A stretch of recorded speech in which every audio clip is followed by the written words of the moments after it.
Thank you, ladies and gentlemen, for being here. This is a different kind of meeting. We chose to hold it in here so that we could get it on tape, get it on Channel 16, and have things open to the public that, on the smoking ordinance that we're talking about. I'm going to, for the most part, hand this over to Councilor Erickson to do the running, if you will, of the working session. Working sessions are much less formal. We may call each other by first names, et cetera, et cetera. We have staff and some directors up here to help us with information, and it's mostly a conversation between the counselors up here on what and where we want to do.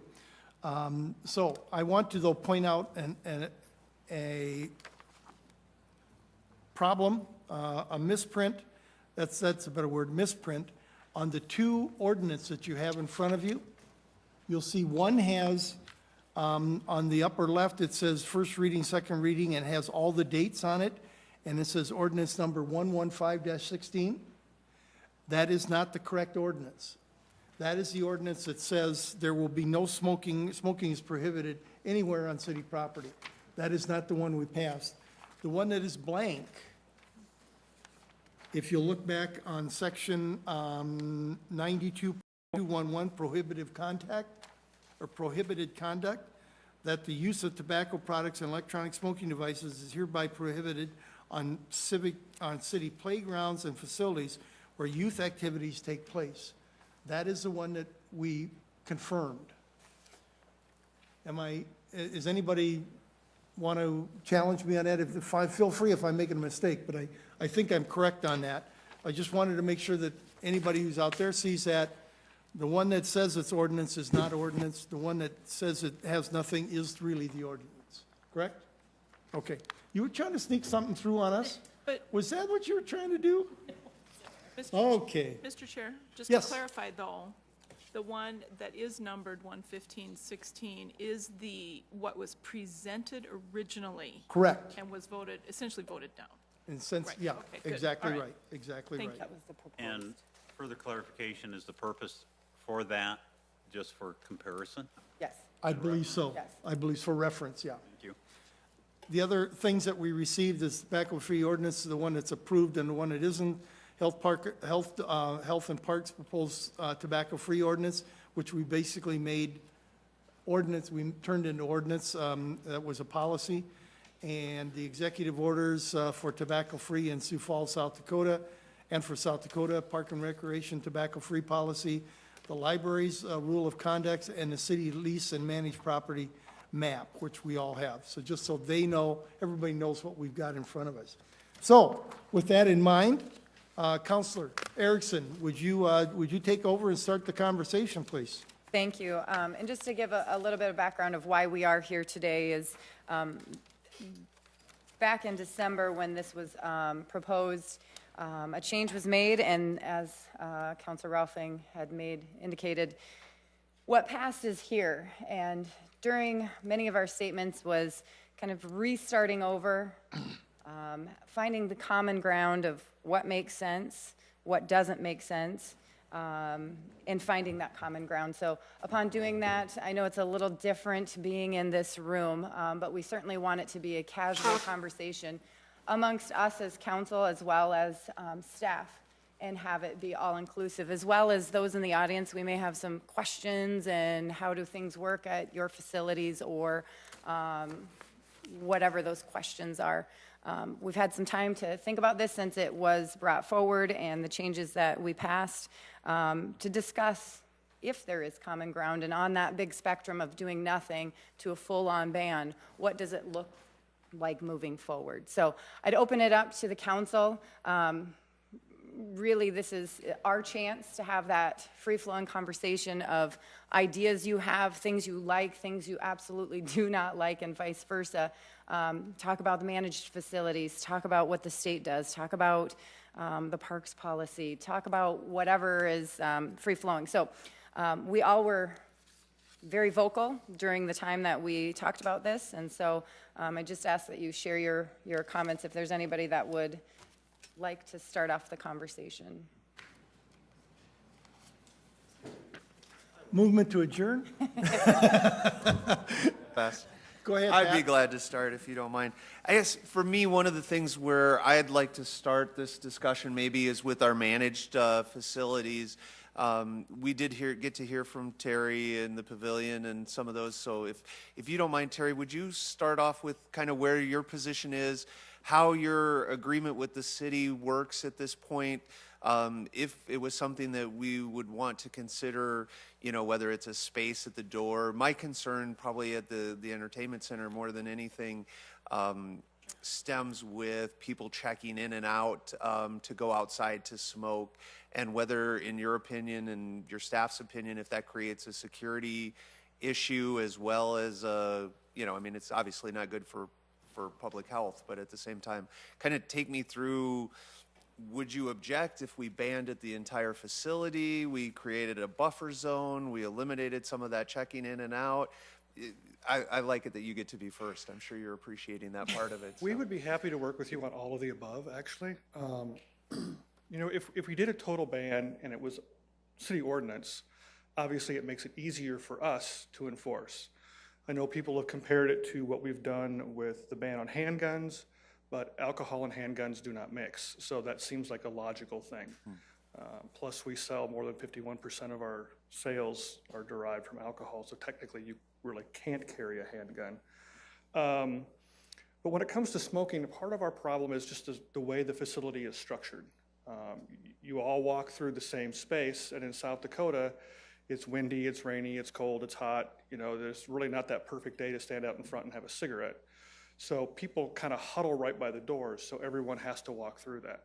So I think if we were to work together and find a way to have a place, yet maybe not make it so people who don't want to walk through it don't have to. And I know I've talked with my colleagues at the Canaries as well as the Sheraton, and I think they feel the same way, that if we can put a spot that's, you know, not right out front, not where everyone sees it, not where kids are having to walk through it, it'd be a good place to start. I mean, I think if we can find some common ground, because the ordinance does help us. You know, if we walk up to someone and say, well, we'd rather you not smoke, they're gonna say, well, too bad. But if we say, hey, it's a city ordinance, we have signage, we work with the health department, do an education program, and then maybe start working on smoking cessation with our employees and things like that to, you know, eventually if we do work towards a full ban at some point, we've done it with some due diligence and had a process in place instead of just, you know, cutting those employees and people like that off cold turkey. So, Thank you. Counselor Staley. I'm sitting forward. Right now, when you're walking into like the event center, how close to the door are the ashtrays? they're back about 20, 25 feet. Oh, they are? So, We have some closer, but that's because if we don't put them closer, they end up on the ground. is there any signage? There isn't currently. We currently don't have anything that says you have to be 25 feet or so from the building. That's why if we do have an ordinance that would prevent that from doorways or whatever it may be, it would be beneficial. Okay, so then the question I'd have is, in the instance of the library already having a policy, what would keep your entity from having the same kind of policy without an ordinance? We could, but But have We're it's some dealing with- signage saying smokers, please Yep. stay over here. we're dealing with such large numbers of people at times that I think the ordinance and the media attention it would get would be beneficial to us. If we just put up signs, in the past, we've actually had signs up, we work with the health department, and, without that backing, it makes it a little more difficult. Okay, and so let me just put in my 2 cents here. I think that's great. I'm opposed to having a $95 fine on that. I think then how it looks is you've got those people there, and then you're calling the police and having them come out, and if they're 1 foot closer or whatever, then you're making value judgments on that with the police involved. So is that, when you're talking about wanting an ordinance, are you wanting us to have a fine attached to it? I really have no comment on that. To me, it's up to the council to do something like that. But the ordinance in itself so you're just saying having an ordinance to fall back Correct. on, just a policy situation would be. Correct. In this case, I think it would be beneficial. Counselor Neitzer. So I just want to be clear on where the starting point is for you. So I go to a lot of events, and typically what I will see is they have kind of this outside of, I guess, be the west entrance. There's Correct. there's a partition, and typically smokers are in there. Do you have a policy now as to where people can smoke and under what conditions? For the Premier Center, Yes. that's correct. We have a space that's contained within bike rack barricade. Not necessarily the best location for multiple reasons, because you have to go out the one and in the other entrance. So people, getting them to wait till they walk 25 feet to light up their cigarette, sometimes they're lighting it up as they walk out the door after they've had 2 or 3 beers. So it's not ideal, but it's kind of what we have for that space. But for the convention center, it's people ebb and flow out. I mean, there's constant ingress and egress just through the nature of the events, and that's where a lot of our problem arises. If I go outside of the west door to smoke, I have to go in the main door to get back in? No, Is that you go out the building sits in such an odd angle. We refer to it as the west door. It's more the northwest, and then you come back in the southwest, so that it makes them move away, because they know if they go out the one door, they have to walk around to come back in the other door. I see. So it's a strategic decision to try to get them to move away from the Correct. doorway as they're lighting up or whatever. Okay. As I go to events, it seems obviously different acts have different policies. I mean, some I may go through a metal detector, some I may not. Do any acts dictate to you a no reentry policy? Yes. For the smoking area is considered a secure area because we have staff out there monitoring it. So when they do come back in, some shows still require us to run them through the mags. Some are a little more lenient. Right now, we're doing touring events.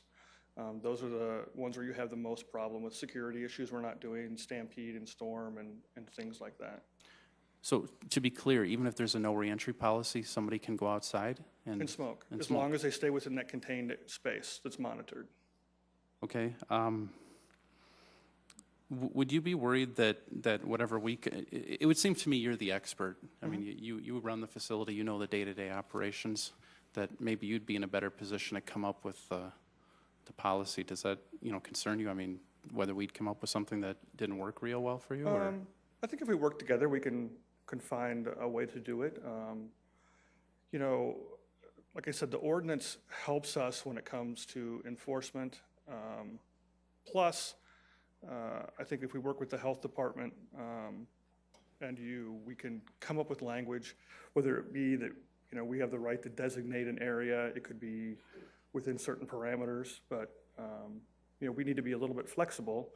If we designate an area for employees, say on the loading dock in the convention center, and we have some big political event and we have 6 TV trucks out there, we don't want it to be there. We want to have the ability to maybe move it. So we don't necessarily want to be geographically locked in, but I think if we were allowed to designate an area for smoking, that would go a long ways. So I guess maybe my final question would be, something I think I could get on board with, be like proximity to doors, or so people don't have to essentially traverse it and go through it if they don't want to.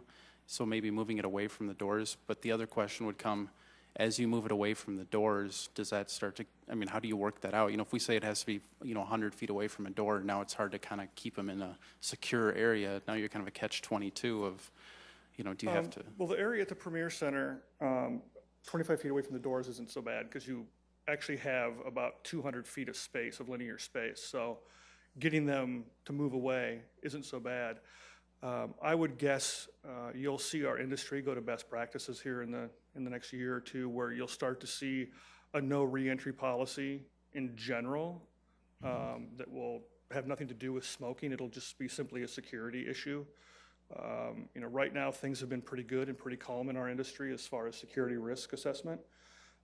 But in working with Homeland and some other organizations, I think it's just going to take one more incident and it'll push us over the edge where the responsible thing will be, once you're in the building, unless it's an emergency, you're here to stay. Director Or the Premier Franken, Center. I'm sorry. Director Franken had a comment on that. She wanted to help. Well, I was wondering if we have a picture of the map of the Event Center campus, it might be helpful for you to see where the Ring Road has sort of been looked at actually as perhaps a logical perimeter to consider. And this goes back to conversations we've been having with the event center, with Terry for quite some time. Just Correct, looking since at virtually options. opening. Actually, prior to opening is when we started having the conversation. Correct. What do you say? Sorry, say that I think again. it's going to be pointed out on the map here. Terry, can you kind of talk them through that? If you look at, well, you can see where the Premier Center is, the curved end of the building, the controversial metal panel end of the building. There's a sidewalk that runs along there where we have, oh, nope. Nope.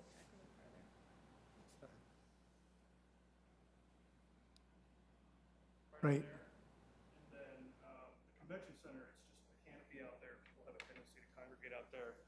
But along that curved end, we've put up what's called bike rack barricade. It's what you're using, portable security device, and created like a channel for people to walk along the side of the building.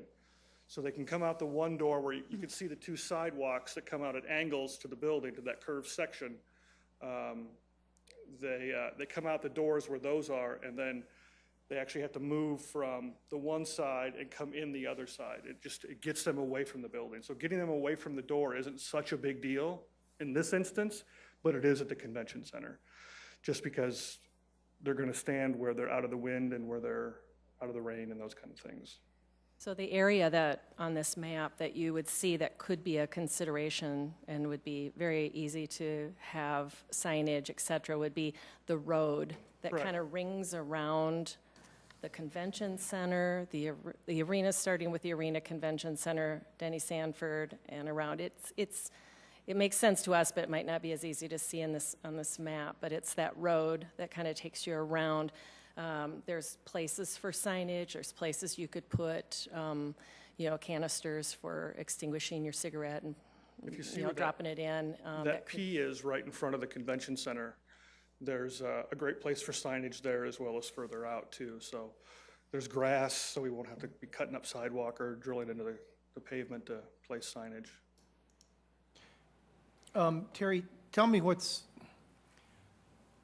if we're, well, just where the curve is there, the two green areas, those are green areas, aren't they? They are retention ponds, so really Yeah, we most couldn't of have that people grass standing is, in that. yeah, most of that grass is sloped and you would not want Put to. the cigarette out. We could have places to put a cigarette out, right? Yes, it would.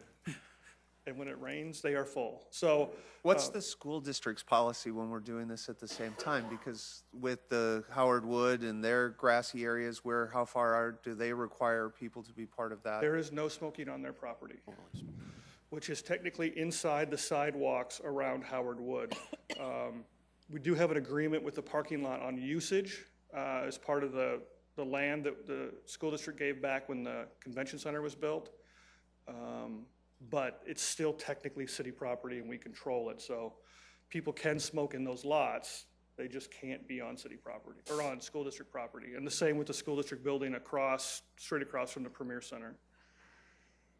So that would be the same if you went to a high school football obviously, but a basketball game on the rest of their property? I'm sorry, I don't mean to ask. No, it's true. Their policy, if you know, that if you can't smoke anywhere on any school district property, if I'm not mistaken, I know at Washington, I think the employees go across the street to smoke, that they are standing out there. It includes the parking lot, all school designated property.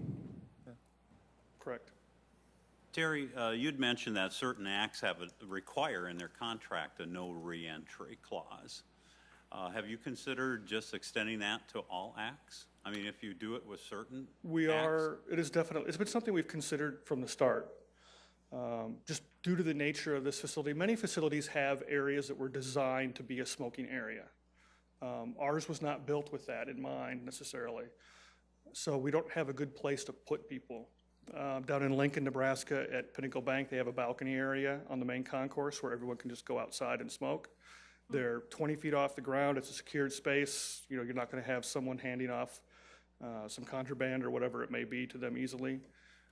Different facilities are just built differently. So in our case, yeah, we have considered it from the start, and we'll consider to to look at it. We're doing some work with local fire and police, Homeland Security, and the Fusion Center on some tabletop demos. And when we go through some of those things and they evaluate us based on our protocols, that's one of the things that we're going to review. And I do understand that it doesn't necessarily prohibit them from smoking once they're out there, even though they're not allowed back in. But my guess is a lot of those individuals, once they're not allowed back in, would just leave They could. the facility or the property. Yeah, depends upon how much they pay for their ticket. Well, if they have no reentry, what other, Yeah, we've, listen to it from the outside? they could sometimes. It is one of those things that you just, we want to do what's right by public health, but we also need to take into account our clientele. So we're trying to walk that fine line of making this as healthy a place as possible. But we're also, thinking about our staff as well as our patrons. That I think if we do this as a long-term process over the next year or so, maybe, educate people instead of just, if we do it right now, we're not going to be able to get the word out very easily. I think we missed that opportunity. So at this point, we're willing to work with you guys on finding something that'll give us something to do in the meantime, that'll keep people away from the doors so people don't have to walk through the smoke, but yet we can work towards that no reentry in the Premier Center and the arena, which will most likely happen. And I think Terry hit on something that's pretty key here in this discussion. I mean, our purpose here today is to extend additional protections from what we currently have in place with the ordinance that we just passed, with the objective of trying to reduce the exposure to secondhand smoke to our citizens that are non-smokers. And at the same time, too, as an educator setting, I like to think that the best way to educate is through example, and, educating and setting a good example for our youth as well, so that they don't pick up the same habit. So I think it's a matter of working out some compromises, and I think that there's an assortment of compromises, so it's a good, healthy discussion to have this afternoon. Counselor Selberg. Yeah, I would agree with that. I think when we had a lot of this conversation about the ordinance, we talked about, we heard from people that had complaints of walking into events and having to walk through smoke. And of course, common sense would say, well, let's work on something, a barrier, some type of area that's designated non-smoking. My question would be, am I hearing correctly? We're talking about having actual barriers in certain areas. Did you say that, or did I? I'm just trying to. We do for the Premier Center. Okay. And that's because it is a monitored area where we have staff out there that monitors the smoking area to make sure people aren't approaching it from the street or whatever. And if someone does, they can go over and make sure that they stay back and aren't interacting with those people that are in the smoking area. Yeah, because you want to have a clear area, but I can imagine if you've got big crowds, if you've got big barriers, that might be obstacles too. I'm just kind of curious a little bit more on how you designate, how people might have a question, well, am I in the area, am I out of the area? They're about 42 inches high, Okay. made out of galvanized steel, so it's an obvious barrier. Okay. And they're cooked together. They can come apart where the security people are primarily stationed, so if we need to get people out quickly, we can do so. It's not something that's like a permanent fence. Wouldn't be a safety issue or. It's not, no. And it's along the curved section where there's no doors going in. There is a sidewalk area that leads to that space, but it's actually where the flag goes. Is the primary purpose of that sidewalk. Virtually no one uses that for ingress or egress, because if they come from the one area, they're going to go in the northwest door, and if they come from the other way, they're going to go through the southwest door. They're not going to walk around that curve of the building. So it serves a good function since it's really a non-utilized space. Mm-hmm. Okay. Counselor Neitzer, I know had a couple more. Yeah, I have a question about the ring road, but first I will point out that in doing research, Target Field as an example, and I'm sure you know this, they started with, they had a designated section, I think it was outside of the outfield or something, and then they went completely smoke-free on their property. Well, Major League Baseball is doing a lot for smoking ban. It's actually in their new collective bargaining agreement, where players are grandfathered in. If they currently chew, they can chew on the field, but new players coming in will not be allowed to use tobacco products on the site of the stadium. Yeah, I'm just wanted to point that out, that there's, there's some latitude, it seems like, from, I think they did that. I don't know that the city required that. I think that was a proactive decision I on their would have part. to, I would have to But look I'm- into it. But, and the other question was, when you talked about the ring road, just to clarify, was that just in terms of signage, or are we talking about that would be a no smoking beyond this point ring, or what was the ring road? That would be a no Thought. smoking beyond this point. And the designated areas would be somewhere across the road, Across the road and off the main sidewalk. where people are not channeling to get into the doors from their Correct. cars typically? Correct. Okay, fair enough, thanks. Now, you know that that's not across Western Avenue. That's still within, on the side toward the Denny Sanford. The sidewalk. Okay, so when you're talking about the ring road, that doesn't include going out on Western, that's just wrapping around Right, that it's the one sidewalk that that's right wraps along the around. siding? Right, Is that what you're getting at? correct. Okay, that's a good point of clarification. just one. Thank you. Just when we're busy, having people go across Western is, Yeah, we don't want people going across because somebody's going to get hit and we'll be. Yeah. yeah. Okay. Okay. I would just throw something out here. As long as we're talking this way, let's talk about the other two major areas. One is Craig Palmer Incree out there with the Sheridan, and the other one is Tom with the golf course, with Dakota Golf. And John's here from the pavilion, too. And John's here from the pavilion. So we've got three other people to talk to about that. Would you like to start us, Craig? And, what your feeling is on this? Is this,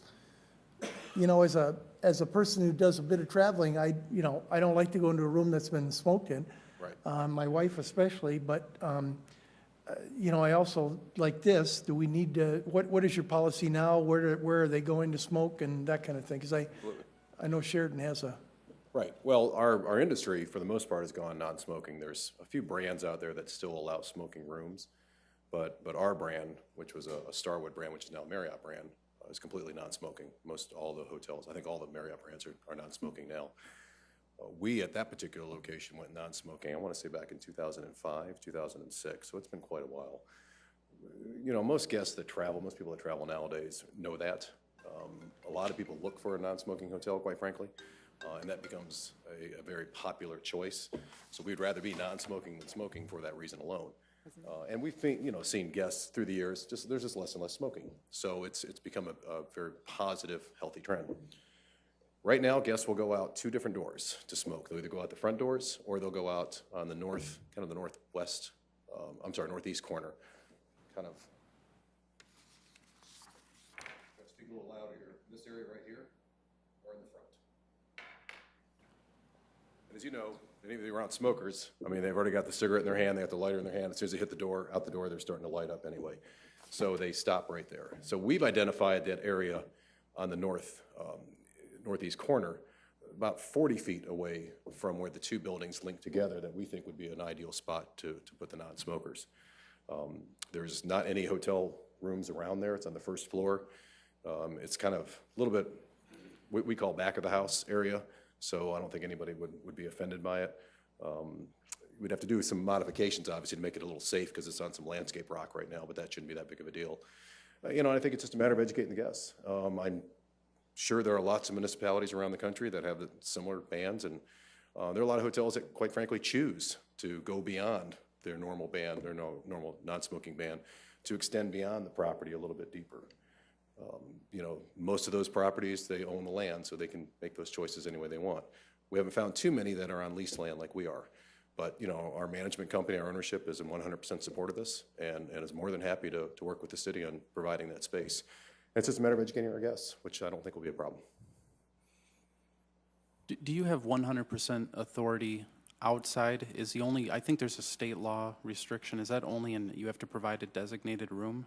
Is that true, or am I wrong? We don't have to provide a designated room that I know of. Don't? No, people just go outside right now and start smoking. Okay. So we can control what happens inside the building. Yeah, okay, And believe me, if somebody lights up, we usually escort them outside. okay. So if I can, is that your policy already, or is that the policy that you would be supportive of, is having that 40-ish feet? Do you have a no smoking policy on your property right now? Inside we do, but not outside. Not outside, okay.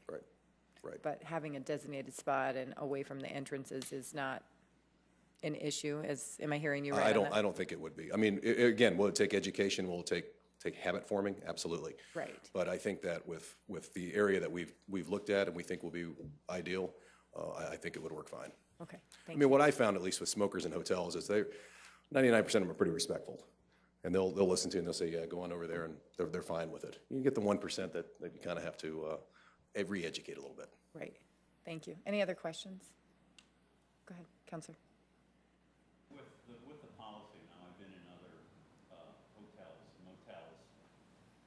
I've been in other hotels and motels where it clearly states that what the policy is and that could be up to a $200 fine for violators and so forth assessed to their credit card. I mean, how effective do you think just having the policy, how effective is it? I mean, and the only way you could really make that determination is how frequently do you need to follow up with guests to your facility regarding smoking or violations?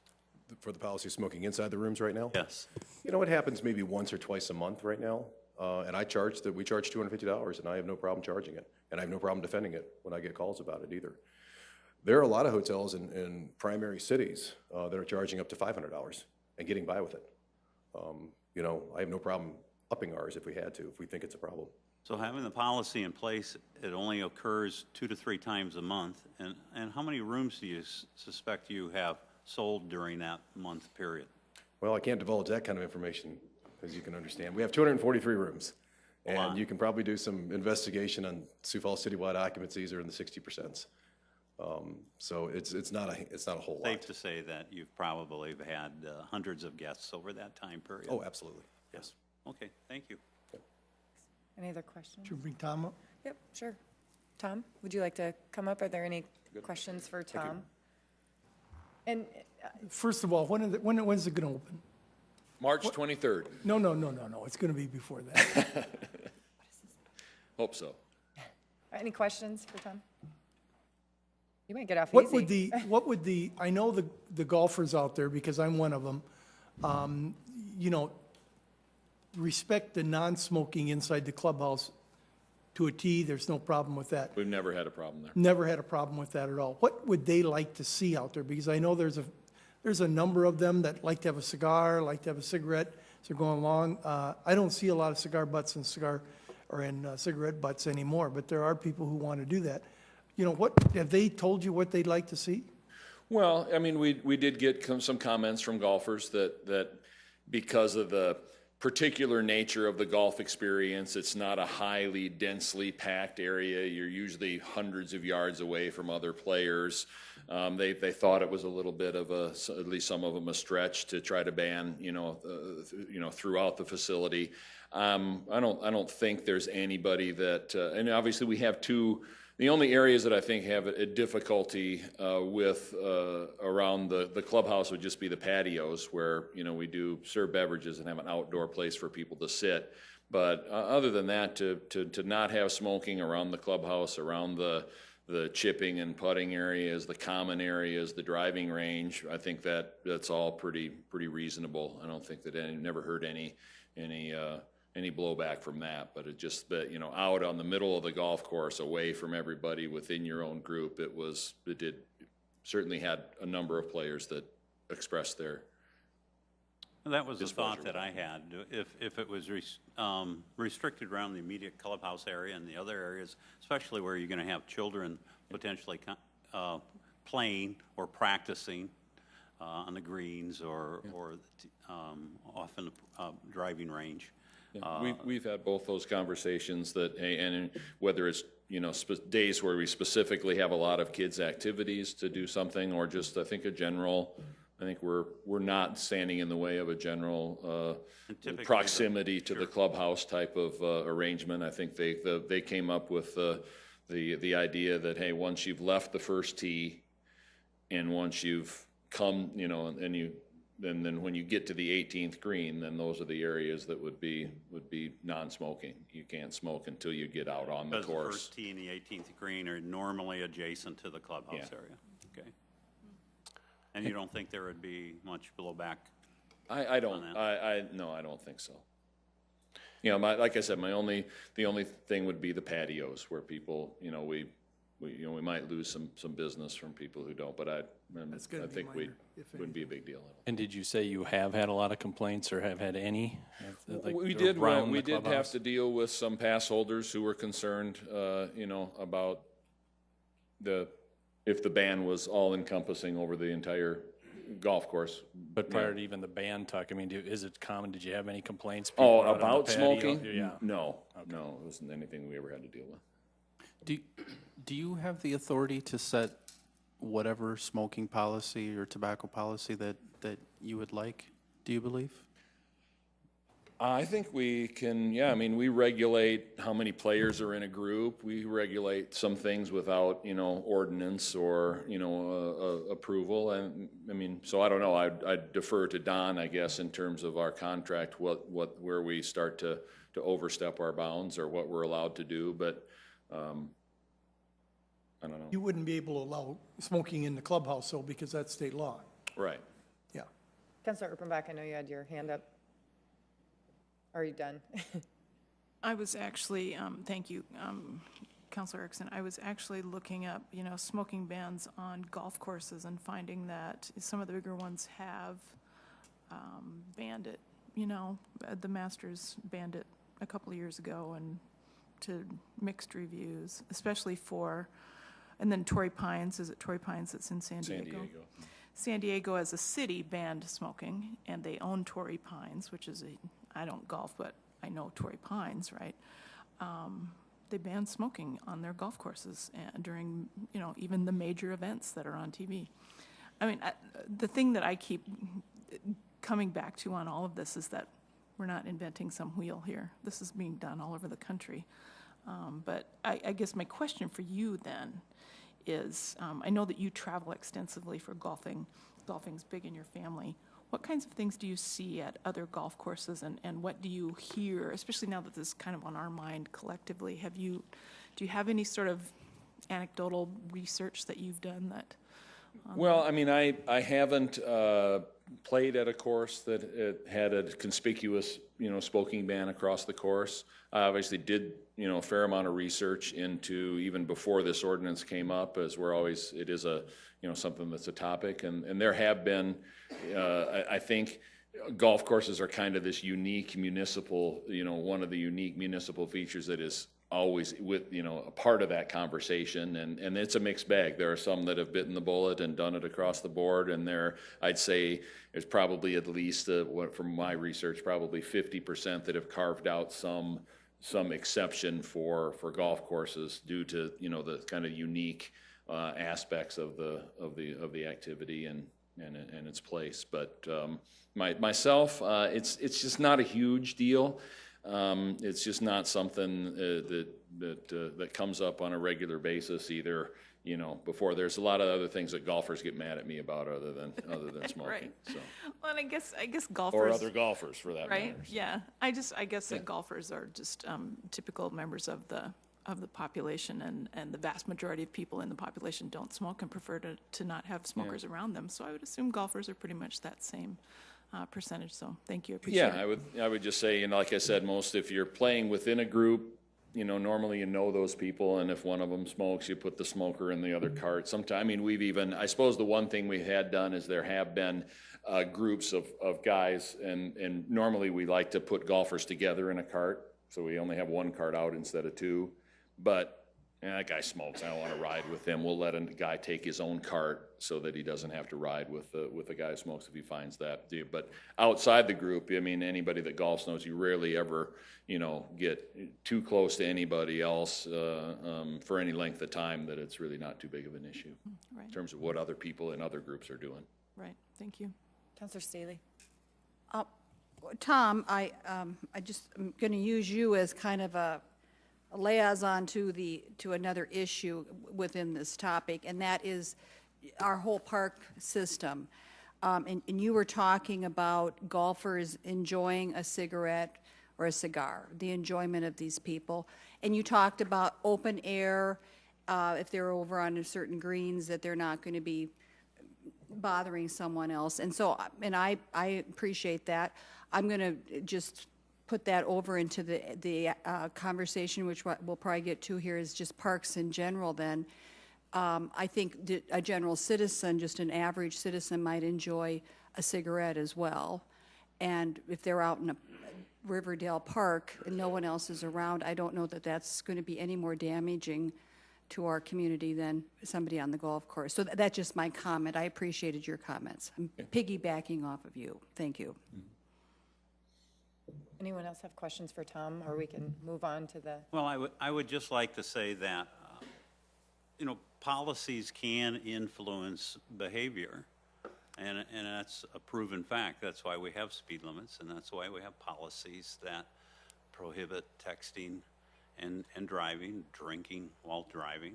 So, and they are very effective. Generally, you pass a policy and you're going to get 75 to 80% compliance right off the bat. And so I think I just encourage us to keep that in mind, and that we're trying to improve public health in general.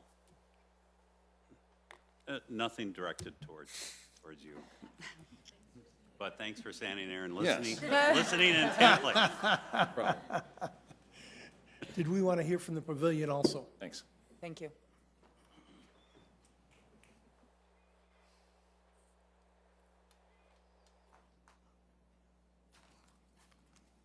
John Lewis, Washington Pavilion. What's your policies now at the pavilion, and do you provide for anybody to go in and out to have a cigarette at, I call it halftime, intermission, that kind of thing? We do allow people to go in and out. Currently, like everybody else, we don't allow it inside. There's pretty much trash or smoking receptacles outside every door.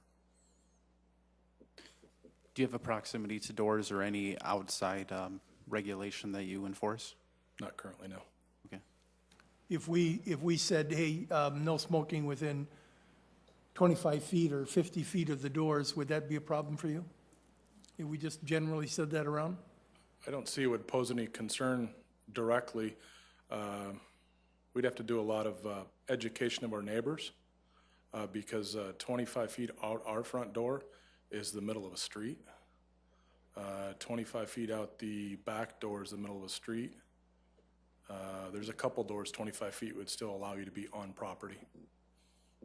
But we talked about that. Darren and I had a couple of conversations about that it's going to be, unfortunately, we're probably going to be pushing people towards our neighbors by doing some of that, and there's going to have to be some education of patrons on the preferred locations they might go to, but it's just an education process. Are you seeing any of your acts similar to the Premier Center requesting no entry when it comes to security and re-entry, or is it because of the type of the facility that the pavilion is that it's kind of takes care of some of that itself? Most of our acts are not requiring that, the no re-entry policies.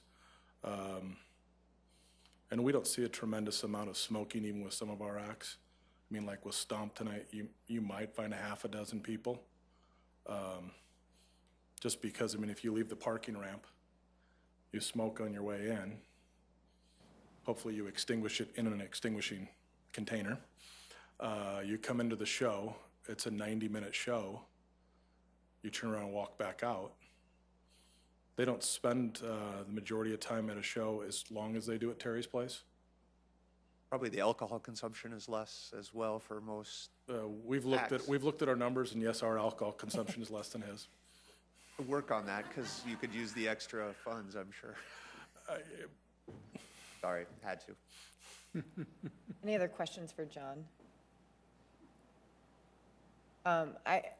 You can stay and choose to answer or not answer. I guess I make a statement that I'm not asking you to answer. Let me be very clear. But making more of a statement that while all of these facilities can already do it, they can already limit it, they can already put that in. And so I struggle with, do we do it, do we not?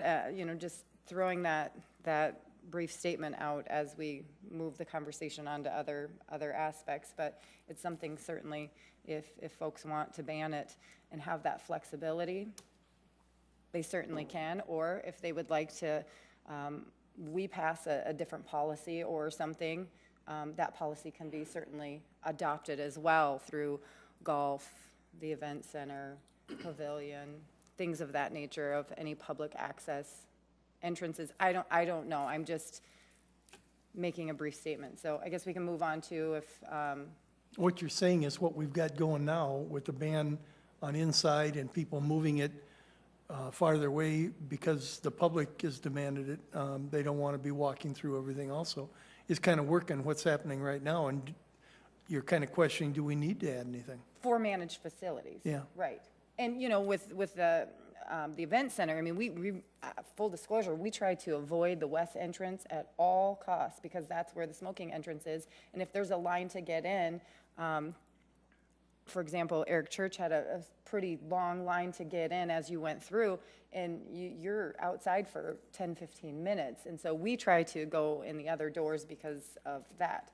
Now, can they go ahead and remove that? Sure, they could already remove it right now today, and not have that area and say, okay, we're not going to have that designated spot, but you can smoke 25 feet, meaning light your cigarette when you get out of your car, walk in, put it out, go in and enjoy the concert, and don't come in and out.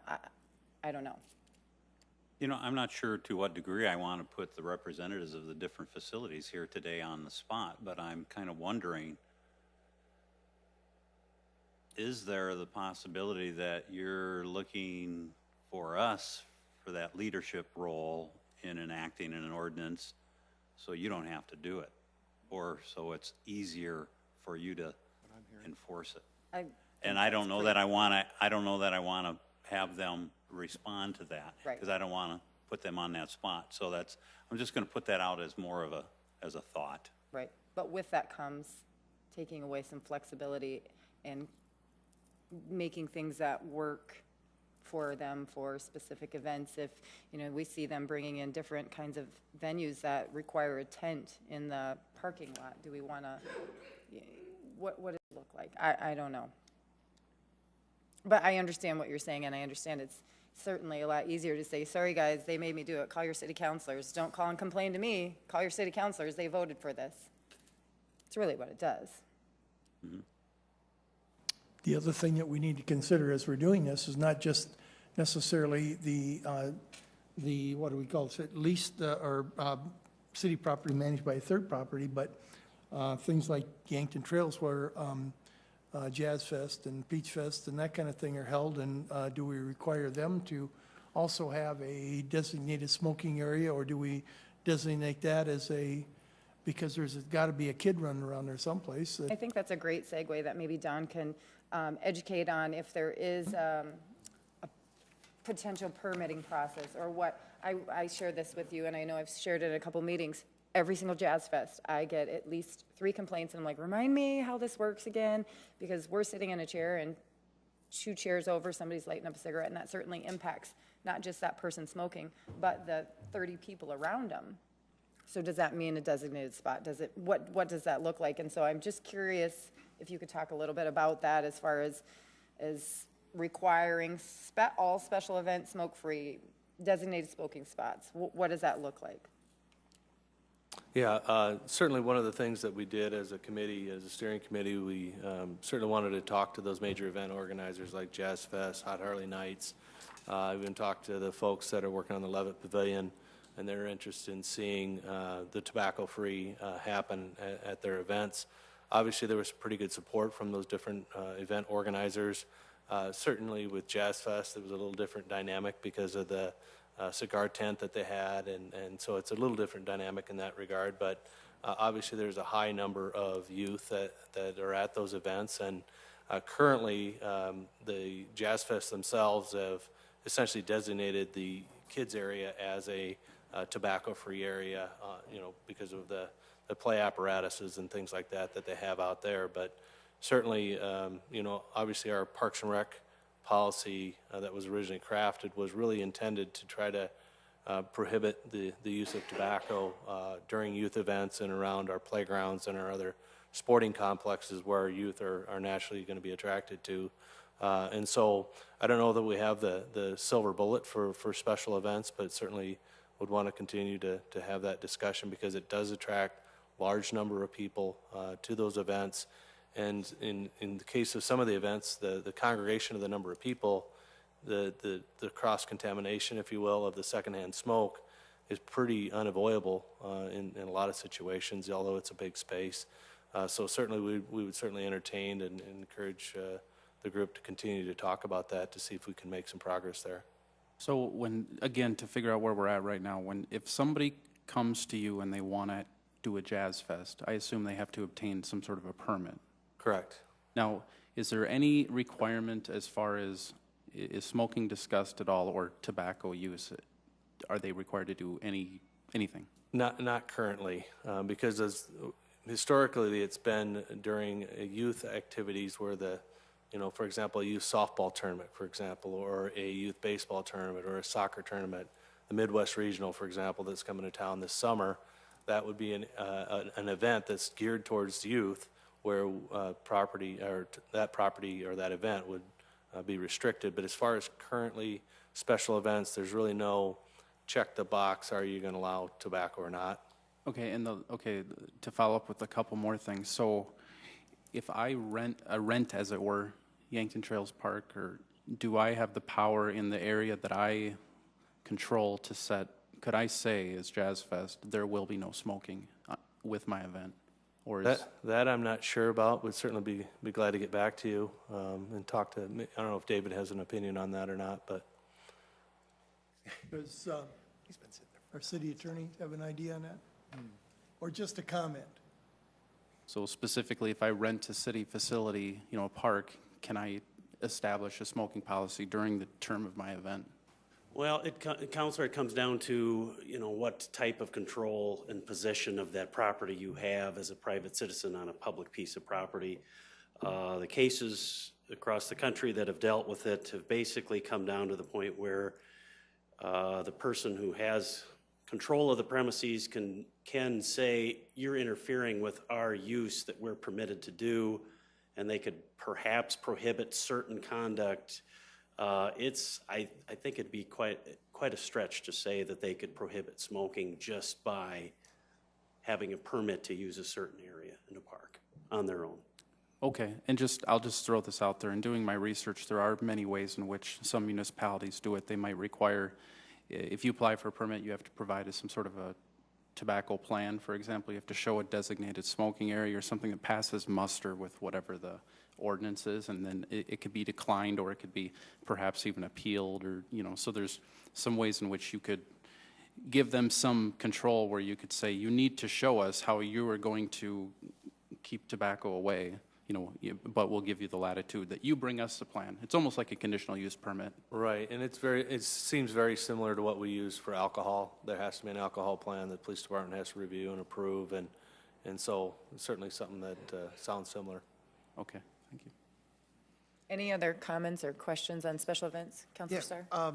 Don, one of the things, I know there's one event that we go to, and it's good for our family because it's a concern for my son, that the event itself requires no pets as part of that you need to leave your dog at least outside of that area. So with what we're saying today, that's probably a suggestion from the group as it is. Yeah. Pets add a whole nother, I know that clouds.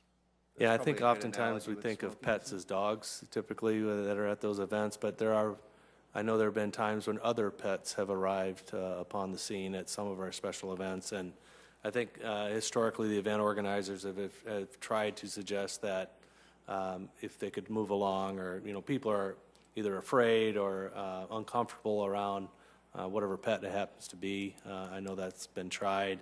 I don't know that it's ever been legally challenged, or we've actually been asked to whether or not they have the ability to enforce that. Similar to what Dave's comment was about tobacco use, but I do think they have some ability to be able to control their events, so it's certainly fulfilling their intention with their event and their goals of their event. Makes sense.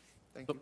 So one more thing, the authority of director to prohibit certain conduct, chapter 95.032, it says that the director may prohibit conduct, and I'm not going to read the whole thing, but unduly interfering with another's use of the park, such as but not limited to picnicking areas.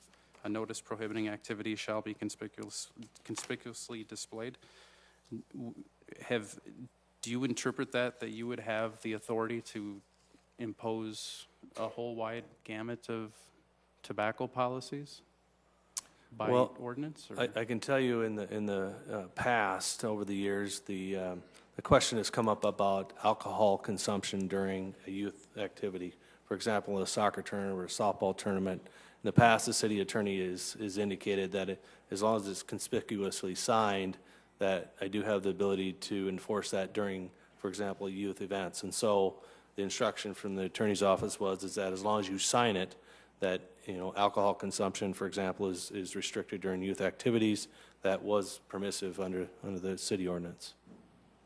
No, just, I suppose the only thing is there would be no authority to, it would not be a misdemeanor, I would take it. It would just be a voluntary compliance, or am I incorrect? If you were to put up some sort of a thing that said no smoking, whatever, I mean, some new restriction. Yeah, it might be a good question for our Sergeant Garden or Dave, one of the two. Stay close.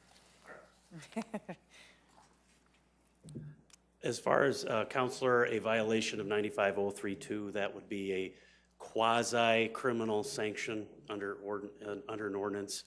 But generally, I think, to maybe give you a little more background, if anyone in control of property sets some rules of the house, so to speak, these are what we expect for conduct and what we will prohibit on the property that we control. A violation of that after notice to that person would be called a trespass charge, and that is a Class 1 misdemeanor under state law. So that is a different animal than what we're talking about with an ordinance violation. It wouldn't even be a crime. So does that kind of help a little bit? Yeah, I think so. Thank you. Any other special events or any comments of that? Otherwise, we can move on to other areas. I know we have not talked about actual city buildings, not managed, but city buildings. As far as in your packet, you'll see that there is a library policy already in place from their board. But we have not talked about that or the city buildings. I don't know if anyone has any comments or dialogue that they'd like to happen. I'm curious too. I know I didn't really realize this, but there's been a lot of questions as far as where are the trash cans placed, the cigarette, I don't even know what they're called, but the little deal that you put the cigarettes in. Where are those placed on city property right now? Well, certainly, if I can just talk about the library just for a moment. Go for it. So during the course of working on this policy development, we learned that the library board had established a policy around no tobacco use on the library property. And that was just right before we brought this forward, even for second reading. So we think there's probably a tremendous amount of opportunity for us to work with the library staff and their board to really promote this, because I will tell you, that's something that we would like to see, some helping them with. And I think then we could, along with anything that is done to further policy through this effort and the work we're doing right now, if that occurs, I think we could have a really robust campaign that could help the library staff immensely.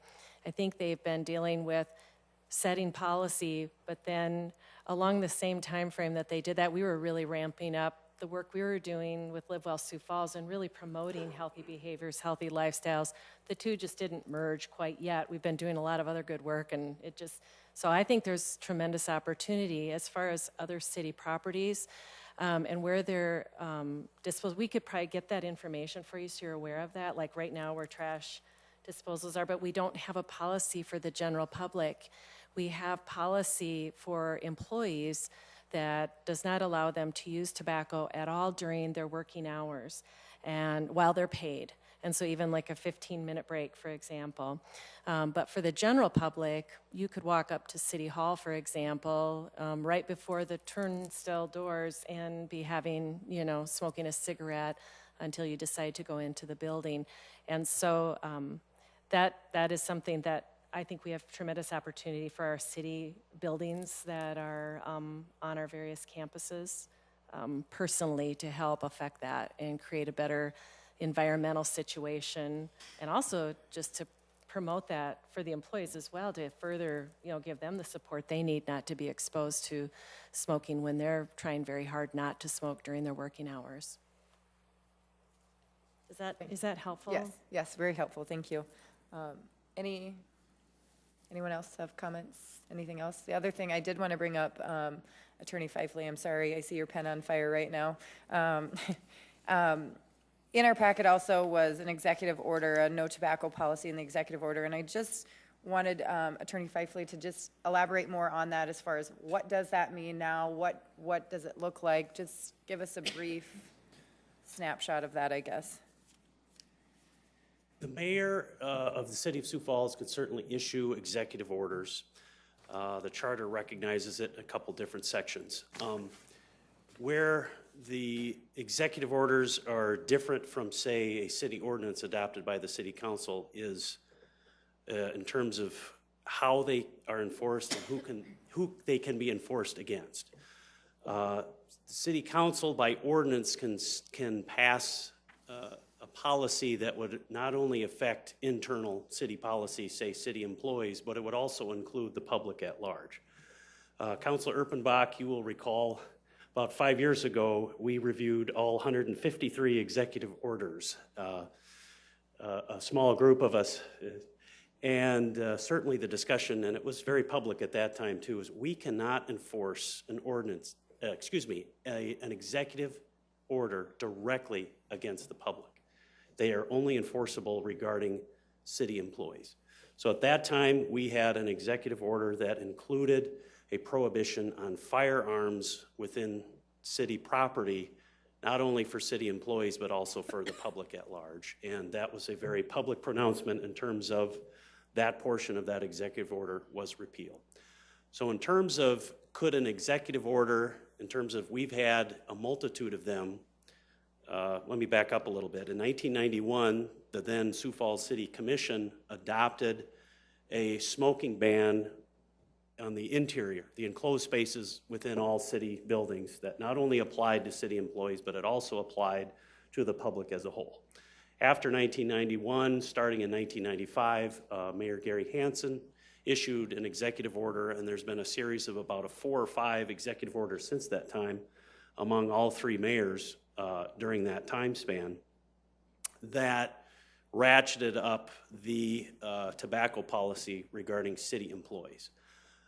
There is, in your packet, there is a phase 2 of the tobacco-free policy that talks about not only city employees, but also the public at large. But again, based on certainly the firearm example, it is very apparent that we could not directly enforce that executive order against the public at large. Does that answer the question, Councilor Erickson, in a nutshell? Yes, it does. And then I have one question in regard to the executive order, that there's a policy statement. It says effective January 1st, 2011, the use of tobacco products by city employees and customers, contractors, or others doing city business is prohibited in all city-owned and city-shared buildings, facilities, vehicles, parking lots, equipment, work sites, walkways leading into the city facilities. So my question is when it comes to contractors, I mean, we contract with SMG. We contract with the pavilion to run our city-owned facilities, so does it already apply to them?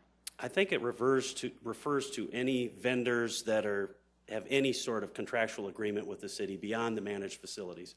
And again, that provision could not be directly enforced against the public, and that would include them.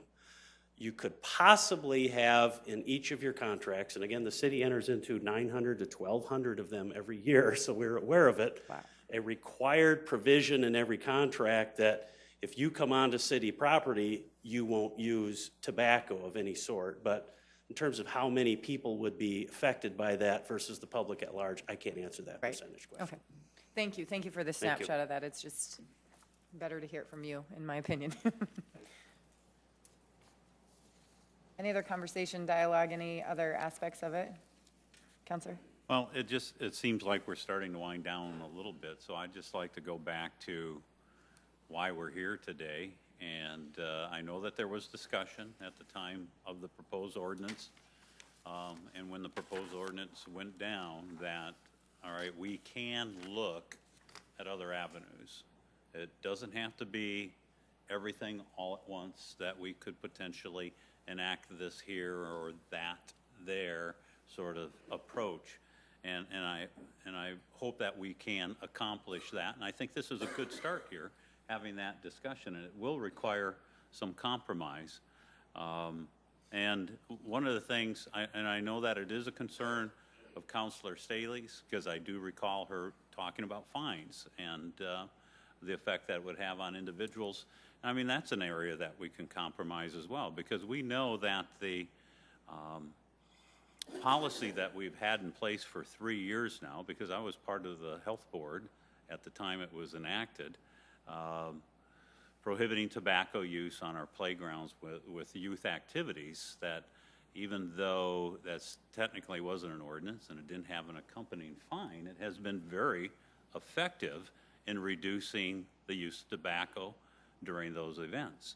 So, or we could even enact something similar to what we did with our boulevard or right-of-way ordinance, where it was done phased in over a period of time, and we had an educational process where the first year we did this, the second year we did this, and nothing, in fact, the fines still aren't enacted yet in that particular ordinance. So, I mean, I'm just throwing that out there as compromise, and I'm hoping that we can do that so that we can have an overall benefit to the entire city population and the health, and as I stated earlier, set those good examples that we'd like to set for our youth in our effort to reduce tobacco use, because we do know that it's harmful.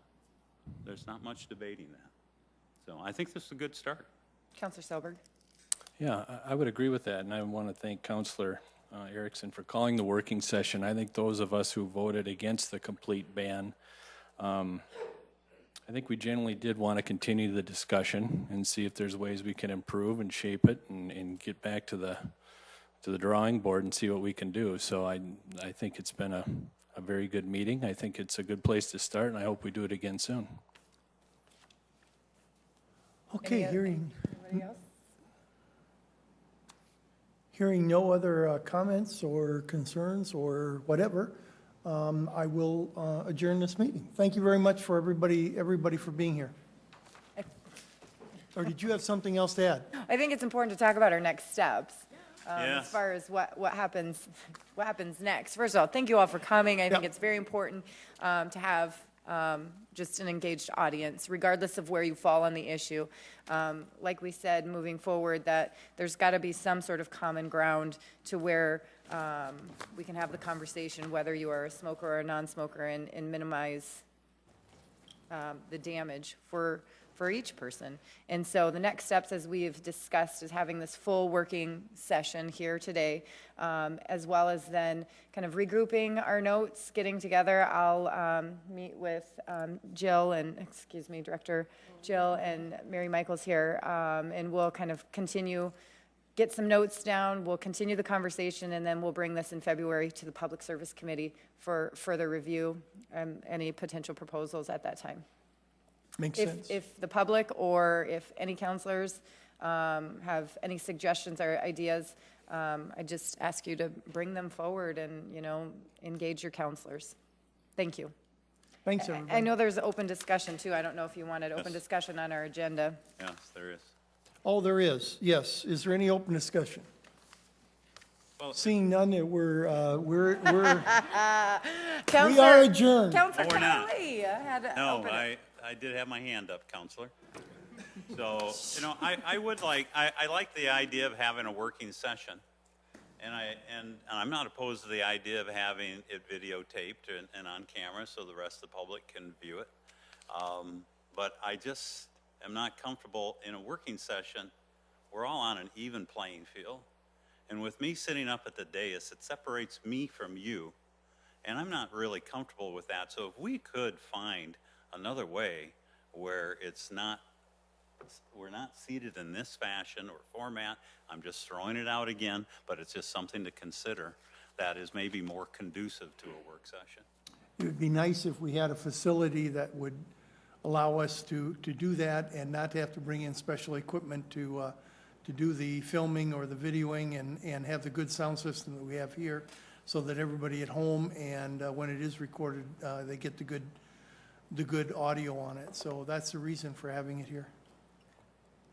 Then will this also be, because we do budget working sessions too as an entire council, will we move those working sessions in here too? This was We will very be stiff working- and very Yeah, uncomfortable. we'll work on that. I think it's something that still should be open for discussion, my personal Yeah. opinion. Yep, me too.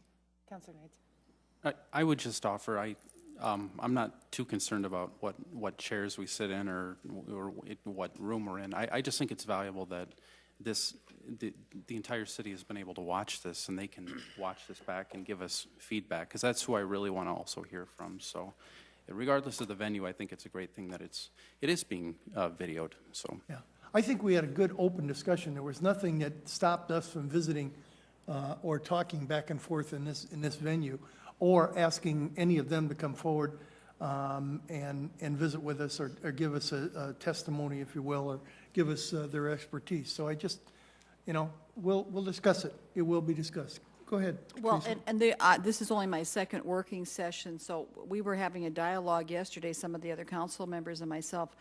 Is it generally open to let the public come up and No, give input? it's invited. Okay, so for my vote, I think this was great today. I didn't have any problems being here. Well, since we're not trying to ask them to come up and be a part of it. Yeah, it's working session's always been, the public is asked to give their expertise as needed. Otherwise, well, this is our working session. We're discussing it between us. Yep. Yes, Counselor. I was just going to share with Counselor Staley that kind of what we've done in the past in working sessions is you kind of know especially in budget sessions, that you know who you're going to want to have talk. So you'll have them ready and you'll say, oh, Mrs. Jones, I understand you might have something to say about this, and you would invite them up as a council member so that it allows public input, but it keeps it as a true working session. It's really the council members talking with and to each other. So that was always kind of that was what I liked about what Councilor Kiley's saying about the other room, is where we're all on the same level. We were even kind of teasing Director Kearney over here. He's saying, I'm up so high and looking out over these people, and it's kind of odd. You should all come up here and see what the view is, because it's different. It feels different. It doesn't feel like I'm having a conversation with these folks that are sitting out here. And so that is my thing, is that I really want to have it be a conversation. This wasn't. This was us up here going, yeah, you come up here. It's just not. It's not the It's same. a more collaborative Yeah. atmosphere if we're Yeah. not here at this Yeah. desk. We have But it's some, not really a conversation, though. I thought we said it isn't really it's a conversation between us, not with them. I mean, and we even in a invite different them up. venue, it would be that. It's not, we're not here as a working session to have a conversation with the general public. Right, so that's why. What is different is that we do have the directors and other staff members up here with us as well, too. And it would have been nice to be able to accommodate the other individuals representing the different properties at that round table discussion. Well, we usually don't have room for that many, but we bring them up as we need them, yeah, as we did today. Yep, I know. Okay, everybody in agreement that I can slam the hammer down now? Is there any open discussion? Did you want open No, discussion? we already did that. All right. Done, can't go back now.